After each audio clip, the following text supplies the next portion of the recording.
Sabe qual foi a última vez que o Palmeiras perdeu na Série A? No dia 1º de junho, contra o Cruzeiro no Mineirão, por 2-1. Repito, 1º de junho. Faz praticamente 4 meses que o Palmeiras não sabe o que é perder na Série A. Ou melhor, que não sabia o que era perder na Série A. Antes do Mundial de Clubes da FIFA começar, o Palmeiras perdeu ali por 2-1. De lá pra cá, o Palmeiras não sabia o que era perder nenhum jogo na Série A do Campeonato Brasileiro. Meteu 3-2 no Atlético Mineiro, venceu do Grêmio, venceu do Fluminense, empatou com Vitória, ganhou do Ceará, goleou o Universitário na Libertadores, venceu do Palmeiras, goleou o Sport, goleou o Fortaleza, goleou o River Plate no agregado 5-2, goleou o Internacional. E aí outro retrospecto pra vocês. Sabe qual é o retrospecto do Palmeiras nos últimos 10 jogos? Excluindo esse do Bahia, 8 vitórias e 2 empates. Um time avassalador, um time goleando muita gente, fazendo pelo menos 2 gols na maioria dos jogos. Nos últimos 4 jogos antes do jogo contra o Bahia, o Palmeiras tinha 13 gols marcados. 4 contra o Inter, 4 contra o Fortaleza, 2 contra o River, lá no Monumental de Núñez com vaga para 4-5 e 3 no River Plate no jogo da volta no Allianz Parque. Então assim, ao todo são 13 gols marcados em 4 partidas. Média de mais de 3 gols por jogo. Um time avassalador num momento fantástico. Com Vitor Roque deitando e rolando. Flaco Lopes jogando muita bola. Andrés Pereira estreando muito bem também. A zaga sólida. Os laterais apoiando bem. O conjunto do Palmeiras, até hoje, é o conjunto no recorte dos últimos 10, 12 jogos mais forte da América. É o time mais difícil de ser batido. Por que eu estou trazendo toda essa introdução? Porque a vitória do Bahia hoje ela é muito expressiva. O Bahia não venceu de qualquer time não, de qualquer jeito não. O Bahia venceu do líder da Série A jogando fora de casa. São 23 pontos em 11 jogos. E assim, independente do nível de atuação, se jogou bem, se jogou mal, se teve mais posse de bola, se jogou de forma reativa, se não foi propositivo, se teve marcação pressão ou não, se Rogério Ceni mexeu bem, escalou bem, ganhou do Palmeiras, já é algo espetacular. E quebrou aquela sequência negativa do Bahia, né? Vinha de a derrota contra o Vasco, lá em São Januário 3-1, perdeu para o Cruzeiro por 2-1 na Fonte Nova, primeira derrota do Bahia, vinha de eliminações em Sul-Americana, em Copa do Brasil mais recentemente, jogando mal na maioria dos jogos. Então era um Bahia ali em frangalhos, caindo de produção, caindo de rendimento e caindo de resultados também. O aproveitamento do Bahia caindo. E pô, você pensa, vai pegar o Palmeiras voando, mesmo jogo sendo na Fonte Nova, o Bahia vai tomar trolha. Essa era a lógica, gente. É a lógica baseada em fatos, baseado em desempenho, aproveitamento, recorte recente de cada uma das duas equipes. E em elenco, que o Bahia está esfacelado, porque não contava com Ademir, agora começou a contar e hoje ele foi importantíssimo no golaço que ele marcou, num drible espetacular que ele meteu em cima de Jeff Té. Aí o Bahia não tem Caio Alexandre, Eric Puga, Eric Canu. Isso, de certo modo, dificulta o trabalho de Rogério Ceni e dificulta as possibilidades do Bahia de conquistar a vaga na Libertadores de forma direta. Eu não sou passador de pano para Rogério Ceni, não. Eu critico o trabalho dele, que não é um trabalho espetacular, longe de ser um excepcional trabalho ou um excelente trabalho em 2025. Mais longe de ser toda essa desgraça que muitos acham.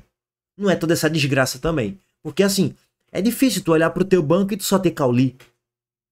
Se Rogério Ceni hoje não tivesse Ademir, o Bahia não ia ganhar o jogo, gente, não se enganem. Se as opções fossem só Cauli, sei lá, Michel Araújo, Thiago Borducci, o Bahia não ia ganhar o jogo de novo. Sabe por que o Bahia ganhou o jogo? Porque tinha Ademir à disposição por pelo menos 20 minutos.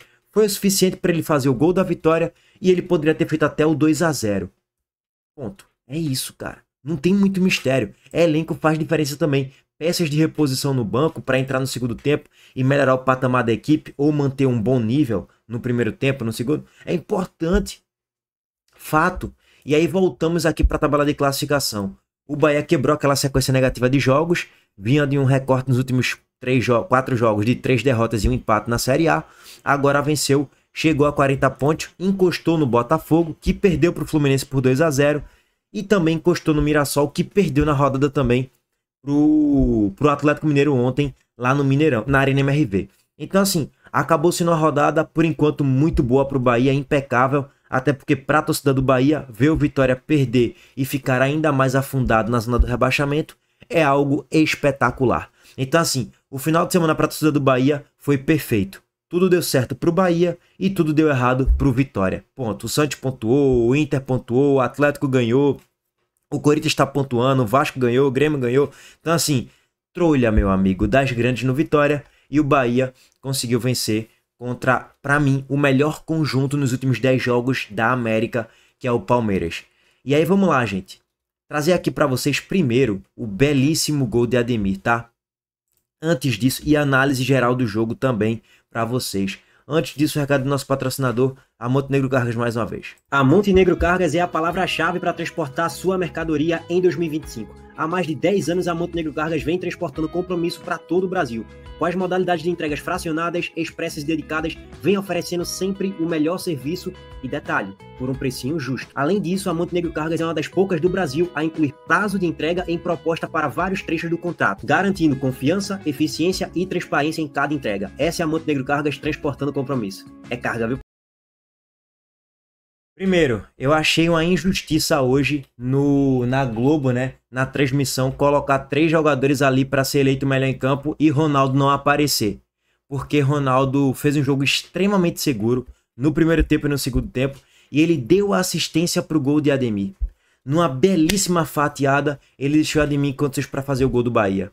Lógico, deixou Ademir numa condição num bom mano a mano, e aí é mérito total de Ademir na jogada também, para fazer o gol do Bahia. Mas a fatiada que ele dá é espetacular. E aí o contexto da partida rapidamente. Primeiro tempo que o Palmeiras começa até bem melhor nos primeiros 7, 10 minutos. Passava a impressão de que o Palmeiras vai ganhar o jogo se impondo ali na Fonte Nova. Teve um chute ali perigoso de Felipe Anderson, que Ronaldo teve que aparecer para fazer uma boa defesa. Mas logo depois o Bahia vai se encontrando na partida, dificulta as ações do Palmeiras, vai chegando um pouco mais no campo de ataque.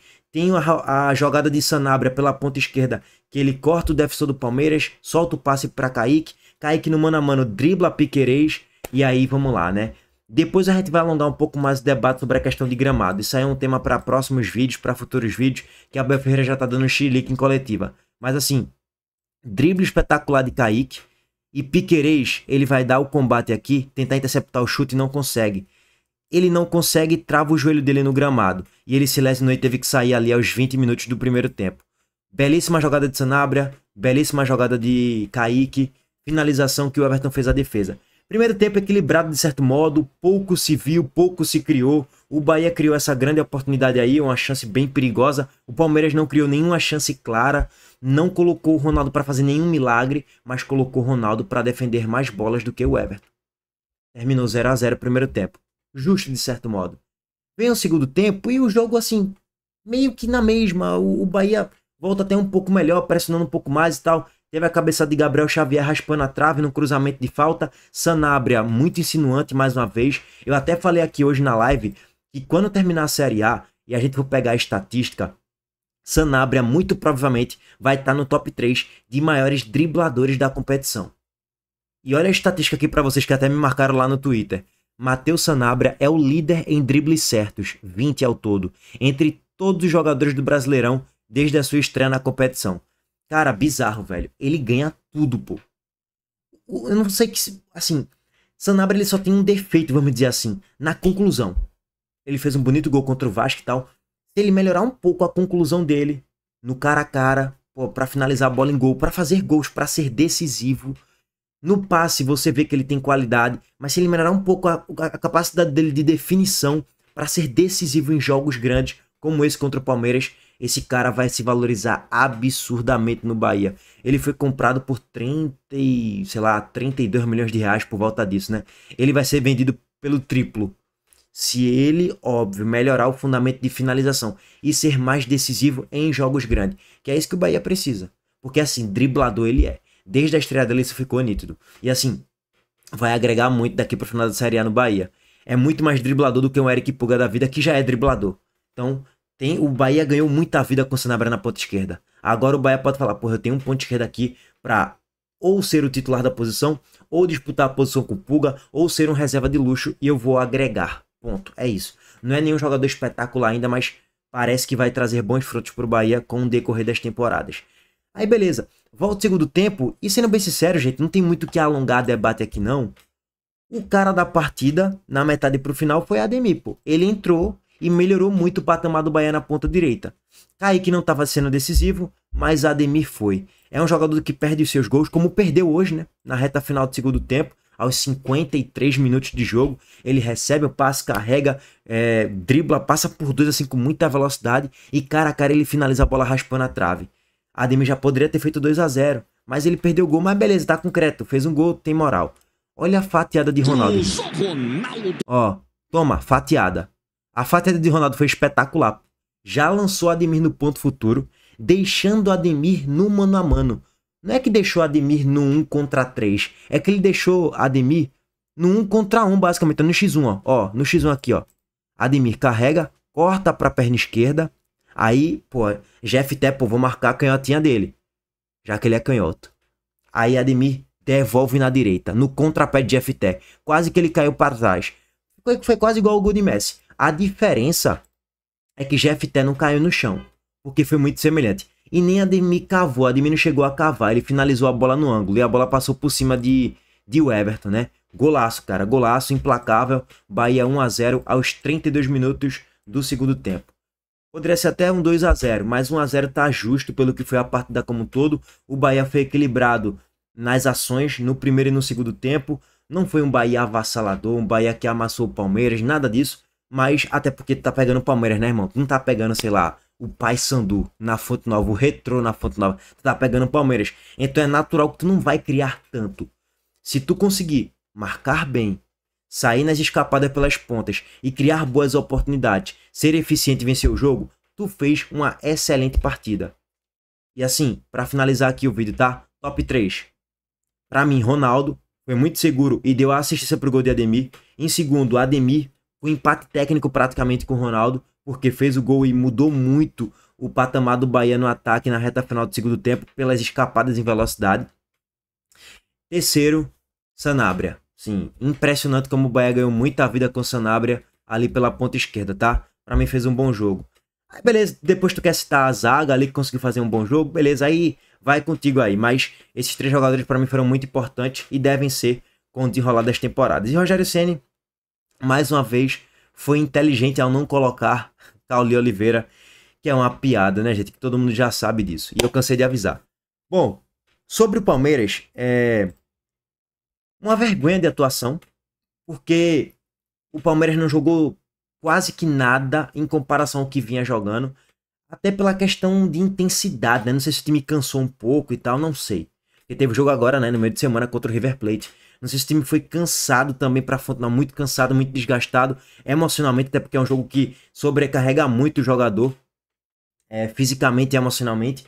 Não sei até que ponto isso pesou para uma atuação muito abaixo, coletivamente falando e fisicamente falando, em relação à energia, intensidade, entrega. Eu vejo que faltou mais pro Palmeiras intensidade para a partida de hoje. É o famoso, porra, jogaram com freio de mão puxado, numa tiricinha desgraçada hoje na Fonte Nova. Mas pode ter sido desgaste também do jogo da Libertadores. Enfim, no final das contas o Bahia venceu, tá? Abraço para todos vocês, estamos de volta mais tarde em vídeo. Deixa o like aqui no vídeo, se inscreva no canal e ativem o sino das notificações. Tamo junto.